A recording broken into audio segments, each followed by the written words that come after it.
आदमी के दो बेटे थे। बड़ा बेटा शहर चला जाता है पैसा कमाने के लिए, लेकिन छोटा बेटा घर में ही रहता है। वह हमेशा कुछ ना कुछ सीखता रहता है, लेकिन कोई पैसा नहीं कमाता है। और उसके पिताजी हमेशा अपने छोटे बेटे के बारे में चिंता करते हैं कि यह अपनी जिंदगी में क्या करेगा। पैसा कमाने की कोई चिंता ही नहीं करता।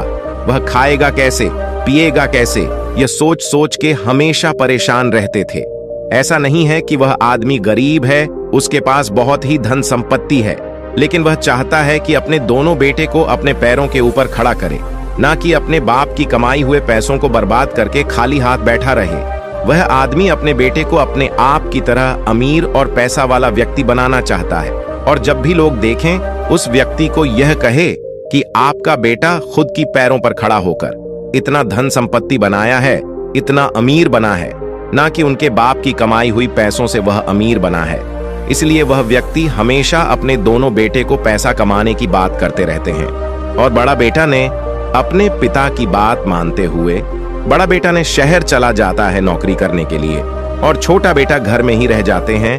और वह व्यक्ति हमेशा छोटे बेटे को कहते रहते हैं कि देखो, तुम्हारा बड़ा भाई शहर चला गया नौकरी करने के लिए, और तुम घर में रह रहकर अपना पैसा बर्बाद कर रहे हो। तुम अपने बड़े भाई से कुछ सीखो, अपने बड़ा भाई की तरह तुम भी कुछ काम पर लग जाओ। अगर अभी काम नहीं करोगे तो तुम्हारा भविष्य क्या होगा? तुम पैसा कब कमाओगे? अपना घर कैसे संभालोगे? घर सामान के लिए पैसे की होना बहुत ही जरूरत होती है, बिना पैसे से कुछ नहीं चलते हैं। यह कहकर वह व्यक्ति हमेशा तना मारते रहते हैं अपने छोटे बेटे को, लेकिन छोटे बेटे को इससे कोई फर्क नहीं पड़ता है।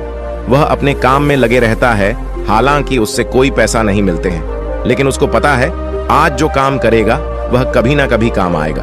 भले यहां पैसा ना आए, लेकिन जो कम कर रहा है उससे कभी ना कभी जरूर पैसा कमाने का तरीका मिल जाएगा।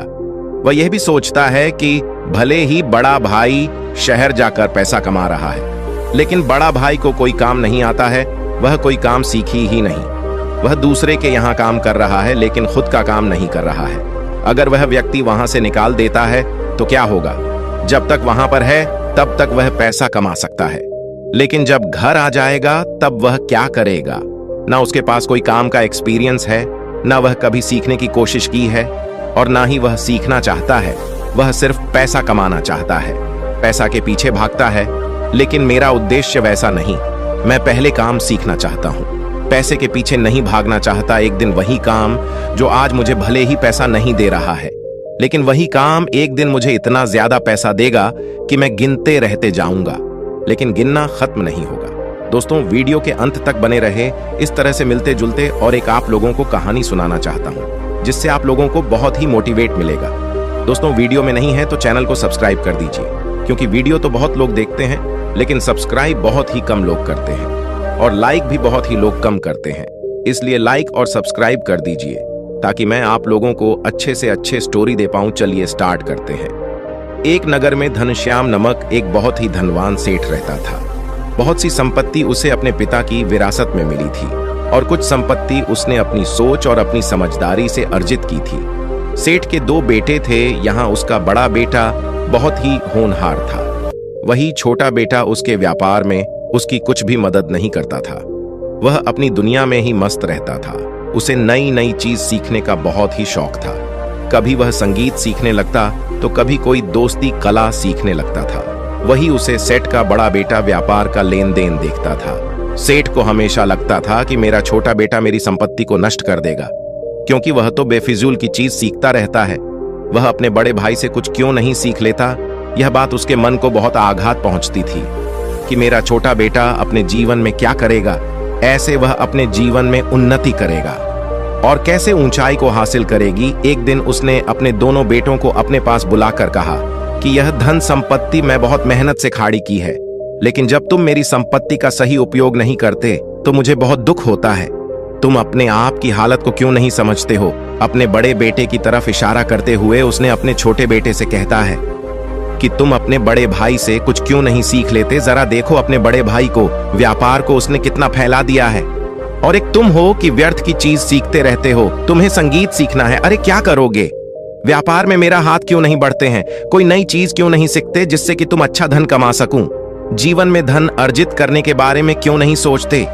ये सुनकर उसके छोटे बेटे ने कहा कि पिताजी, अपने अपने जीवन में इतना धन कमाया है, इतनी संपत्ति इकट्ठा की, लेकिन आपके जीवन में कुछ मजा, कुछ आनंद या कुछ उत्साह है।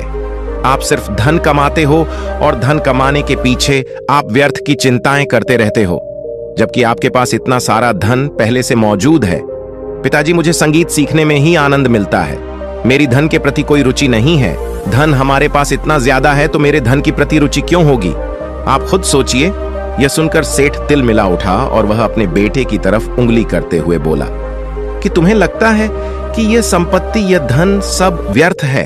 मैंने अपनी जिंदगी में यूं ही मेहनत की, क्या तुम्हें लगता है? चलो, मैं आज से तुम दोनों भाइयों को 1 साल का वक्त देता हूं। 1 साल में तुम में से जो ज्यादा पैसा कमेगा, मैं अपनी सारी संपत्ति उसके ही नाम करूंगा। याद रखना, मैं अपनी कमाई हुई संपत्ति को यूं ही बर्बाद करने के लिए तुम्हारे हाथों में नहीं दे सकता। अगर 1 साल के अंदर तुमने साबित नहीं किया तो मैं यह सारी संपत्ति तुम दोनों में से किसी को नहीं दूंगा। यह सुनकर उसके छोटे बेटे को बहुत ही दुख हुआ। उसे लगा कि पिताजी के पास इतनी संपत्ति है, लेकिन फिर भी पता नहीं पिताजी क्यों संपत्ति को ही इतना महत्व देते हैं। लेकिन उसने अपने पिता की खुशी के लिए उनकी शर्त मंजूर कर लेता है। 1 साल का वक्त शुरू हो चुका था। सेठ का बड़ा बेटा तो पहले से ही अपना व्यापार जमा कर बैठा हुआ था। उसे तो कोई समस्या नहीं थी, वह तो अपना धन कमा रहा था। लेकिन छोटा बेटा अभी संगीत के पीछे ही लगा हुआ था। उसे कोई चिंता नहीं थी कि 1 साल में कितना धन कमा पाता हूं या कितना धन नहीं कमा पाता।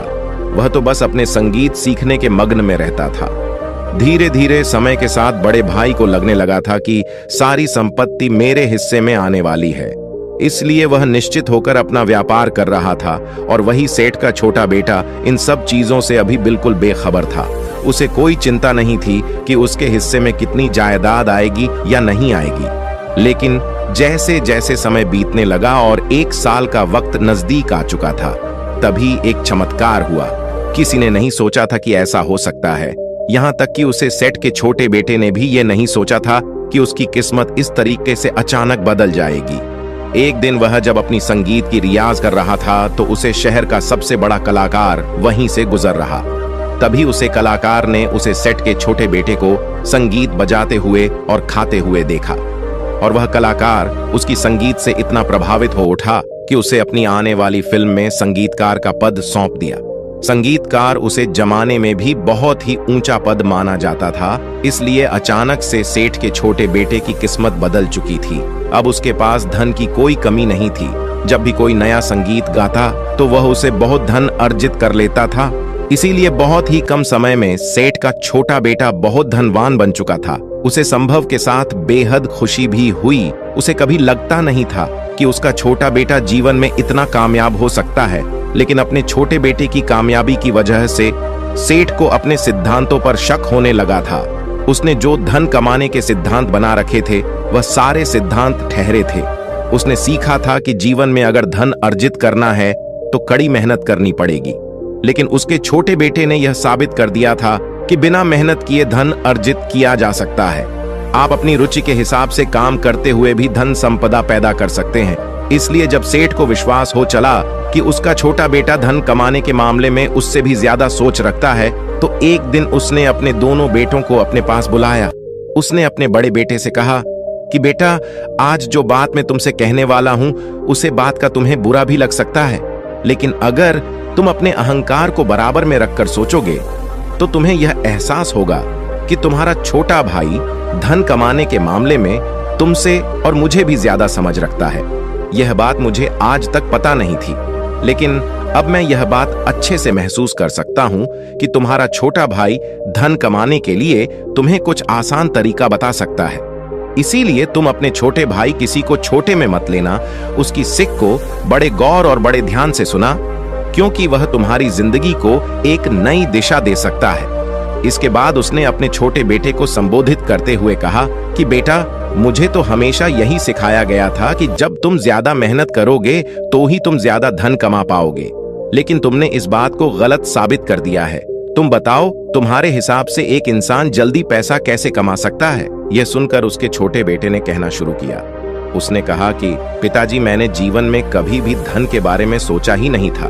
मैं तो बस अपनी कला के बारे में ही हमेशा सोचता था। मुझे धन कमाने के कोई तरीका नहीं पता, या ये कह सकते हैं कि किस्मत से मुझे यह काम मिल गया है जिससे कि मैं इतना सारा धन कमा लिया है। अगर आप सच में जानना चाहते हैं कि मेरी धन के मामले में क्या सोच है, तो मैं आपको एक बात बताना चाहता हूँ। मैं सिर्फ अपनी कला को सिखाने में ही ध्यान दिया है। मुझे संगीत सीखने में मजा आता था। मैं पैसा कमाने के लिए संगीत नहीं सिखाता था, बल्कि मुझे इसमें मजा आता था। मैं अपनी खुशी के लिए संगीत सीखना था। मुझे खुद भी पता नहीं था कि मैं इतना बड़ा संगीतकार भी बन सकता हूँ। लेकिन कहते हैं कि आपकी कला आपको कभी भूखा नहीं रहने देती, इसीलिए मैं धीरे धीरे वह कला सिखाता रहा और मैं एक अच्छा संगीतकार बन गया। मानता हूँ कि कला को सीखने में मुझे टाइम लगा है, लेकिन यह भी सत्य है कि कला सीखने का काम एक दिन या एक महीने का नहीं होता। इसके लिए धीरे धीरे समय देना पड़ता है और समय के साथ साथ आपकी कल जवान होती जाती है। इसलिए इंसान को हमेशा धन कमाने से पहले कोई कल अर्जित करनी चाहिए, कोई कल्प बनानी चाहिए। बिजनेस, संगीत एक्टिंग या कोई खेल भी हो सकता है। यह अनेक प्रकार की कला ही तो है। अक्सर इंसान कला सीखने पर ध्यान नहीं देता। वह शुरुआत से ही समाज के स्वभाव में, अपने घर वालों के दबाव में अपना पूरा ध्यान धन अर्जित करने में ही लगा देता है, जिसकी वजह से शुरुआत में हो सकता है कि वह थोड़ा धन काम तो लेता है, लेकिन लंबे समय के लिए वह ज्यादा धन नहीं कमा पाता, क्योंकि उसने कभी भी कोई गलत सीखने पर ध्यान नहीं दिया। पिताजी, इससे एक बात और निकलकर सामने आती है कि कभी भी धन कमाने के लिए कोई शॉर्टकट नहीं अपनाना चाहिए। शॉर्टकट या सट्टा बाजार आपको एक बार पैसा दिला सकता है, लेकिन अगर आपको लगातार पैसा कमाना है तो शॉर्टकट आपकी इसमें कुछ मदद नहीं कर सकता, क्योंकि किस्मत आपकी एक बार साथ दे सकती है, 2 बार दे सकती है, लेकिन हर बार आपकी किस्मत आपका साथ दे यह जरूरी नहीं है। इसीलिए ना ही शॉर्टकट अपना और ना ही अपनी किस्मत के भरोसे बैठो।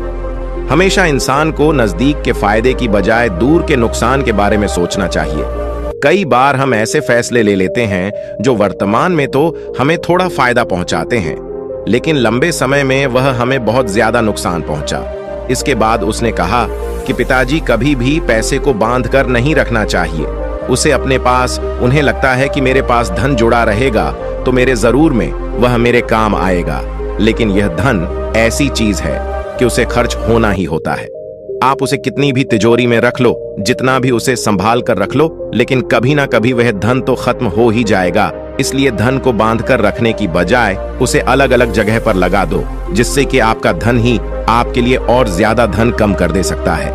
आज के समय के हिसाब से अगर मैं आपको बताऊं तो हमारे में सिर्फ 5% लोग शेयर मार्केट में पैसा इन्वेस्ट करते हैं, और वहीं दूसरी में यह आंकड़ा 65% का है। जरा सोचिए कि हम अपने धन को सुरक्षित रखने के लिए उसको बांध कर रखते हैं, उसको अपनी तिजोरी में रख देते हैं, लेकिन इसी पैसे को दूसरी जगह पर लगाकर और ज्यादा पैसा कमाने के बारे में हम सोचते ही नहीं हैं, क्योंकि हमें लगता है कि वहां पर हमारा धन खर्च हो जाएगा। अरे, धन को खर्च तो वैसे भी होना है। इसके बाद सेठ के छोटे बेटे ने कहा कि पिताजी, धन कमाने के लिए मुझे लगता है कि इंसान को ऐसा काम करना चाहिए जिसमें उसे अपना बहुत ज्यादा वक्त ना देना पड़े। मतलब अगर मैं मौजूद न भी रहूं तब भी उसका काम चला रहे। इससे यह होगा कि उसे इंसान का समय बचेगा और वही समय वह दूसरे कामों में लगाकर वहां से भी धन और पैसा कमा सकता है। लेकिन इंसान को पैसा कमाने के लिए इतना भी तनाव नहीं लेना चाहिए कि उसे अपने शरीर से ही समझौता करना पड़ जाए, क्योंकि जब हमारा शरीर ही नहीं रहेगा तो अपने आसपास ऐसे बहुत सारे लोगों को देखते हैं जिन्होंने जीवन में बहुत सारा धन कमाया है, लेकिन उनका स्वास्थ्य, उनका शरीर उनके साथ नहीं दे रहा, तरह की बीमारियों से ग्रस्त है। आखिरी और सबसे बड़ी बात यह है कि उसे पैसे का सदुपयोग करना चाहिए। जो भी पैसा हम कमाते हैं, अगर हम उसका सही उपयोग नहीं करेंगे तो भी आज नहीं तो कल पैसा खत्म हो ही जाएगा। इसलिए जो पैसा दूसरों की मदद के लिए, क्या दूसरों को कम देने के लिए खर्च किया जाता है, वह पैसा खत्म होने पर भी आपको दुख नहीं होता। अगर ईश्वर ने हमें धन दिया है तो हमें ऐसा काम करना चाहिए ताकि हमारे जरिए दूसरे लोगों को भी काम मिल सके, दूसरे लोगों का भी जीवन सुधर सके। आखिर में एक बात कहना चाहता हूं कि पैसा तो सब कमाना चाहते हैं, और वह भी आसान तरीके से, लेकिन काम बहुत कम लोग पाते हैं। इसलिए हमेशा किसी कल को सीखने पर ध्यान देना चाहिए। जितने भी फिल्मी सितारों को हम देखते हैं, जितने भी क्रिकेटर को हम देखते हैं, उन्होंने अपने जीवन काल में बहुत मेहनत करते हैं। उनके शुरुआती दिनों में उनके पास कोई पैसा नहीं होता, लेकिन उन लोगों ने अपनी कला को सिखाना जारी रखते हैं और लंबे समय तक कल को सीखने के बाद उसका परिणाम उन्हें मिलता है और फिर वह लोग बहुत कम समय में बहुत ज्यादा धन कमा लेते हैं। लेकिन यह एक दिन या एक महीने का काम नहीं होता, इसके लिए हमें टाइम देना पड़ता है। और अगर आप कोई कल अर्जित कर लेते हो तो पैसा आपके पीछे पीछे भागेगा, लेकिन अगर आप पैसे के पीछे भागोगे तो आप भागते ही रह जाओगे, लेकिन आपकी दौड़ कभी पूरी नहीं होगी। इसीलिए किसी भी कल को सिखाना आज से ही शुरू कर दो। कल आप कोई भी हो सकती है, शेयर मार्केट, कोई सपोर्ट या कोई बिजनेस, ये सभी कल ही तो होती है जिनके द्वारा हम अच्छा धन अर्जित कर सकते हैं, हम अच्छा पैसा कमा सकते हैं। इसीलिए कहता हूं, पैसों के बारे में सोचना बंद कर दो, पहले कला सीखो, पैसा अपने आप आ जाएगा। तो दोस्तों, कैसी लगी यह कहानी आपको? हमें कमेंट सेक्शन में जरूर बताएं और अच्छी लगी हो तो इस चैनल को सब्सक्राइब करके नोटिफिकेशन बेल को जरूर प्रेस कर दीजिए। तो मिलते हैं अगली कहानी में, तब तक के लिए धन्यवाद, अपना ख्याल रखें।